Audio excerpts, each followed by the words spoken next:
క్రైస్తవులు ఏ రాజకీయ పార్టీకి తొత్తులు కారని, తమ ఓటును కొనగలిగే సత్తా ఏ పార్టీకి లేదని క్రిస్టియన్ జాయింట్ యాక్షన్ కమిటీ నాయకులు సాధనాల రాజాజీ అన్నారు.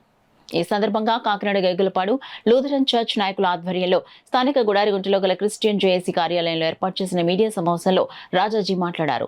ఈ మీడియా సమావేశంలో లూథరన్ చర్చ్ అధ్యక్షులు Isukapatla Israel, secretary Penumala Esepu, vice president Bakke Krupanandam, joint secretary RPS Ranjan, treasurer Madiki Esayya, joint treasurer Lankapalli Henry Paul, Christian JAC president Rajaji, JAC గౌరవ అధ్యక్షులు Nehemiah, secretary Manikumar, JAC Kakinada అధ్యక్షులు Yesubabu, secretary Kiran, treasurer K Samuel తదితరులు పాల్గొన్నారు. 2012వ సంవత్సరంలో అది రిజిస్టర్ కూడా చేయబడింది. లూథరన్ చర్చ్ మినిస్ట్రీస్ గా మన కాకినాడ సబ్ రిజిస్టర్ ఆఫీస్లో దాని రిజిస్ట్రేషన్ కూడా చేయించుకున్నారు.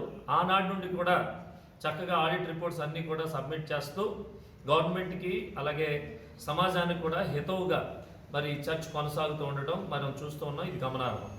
ఇది ఇట్లా ఉండగా కొంతమంది ఎవరైతే రిజిస్టర్ అయినటువంటి సొసైటీ ఉందో ఆ రిజిస్టర్ అయిన సొసైటీ మీద కొంతమంది రాజకీయ ప్రయోజనాల కోసం, వారి స్వప్రయోజనాల కోసం ఈ సొసైటీని కొంచెం గలిబిలి చేస్తున్నట్లుగా మా యొద్దకు, అంటే కాకినాడ జేఏసీ వారి యొద్దకు, డిస్ట్రిక్ట్ జేఏసీ వారి యొద్దకు తీసుకొచ్చారు.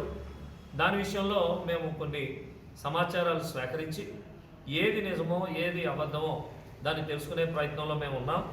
అట్లానే ఏ విధంగానైనా దేశ చట్ట ప్రకారంగా రిజిస్టర్ అయినటువంటి సొసైటీని మరి రాజ్యాంగబద్ధమైనటువంటి పోస్టులో ఉన్నటువంటి రిజిస్ట్రార్ గారు కానివ్వండి, లేకపోతే ఏ విధమైన పొలిటికల్ నాయకులు కానివ్వండి, చక్కని చట్టాలు ఉన్నాయి మనకి, చట్టానికి లోబడి న్యాయాన్ని జరిగించాలని చెప్పి సవినయంగా జేఏసీ తరఫున మనం చేస్తున్నాం.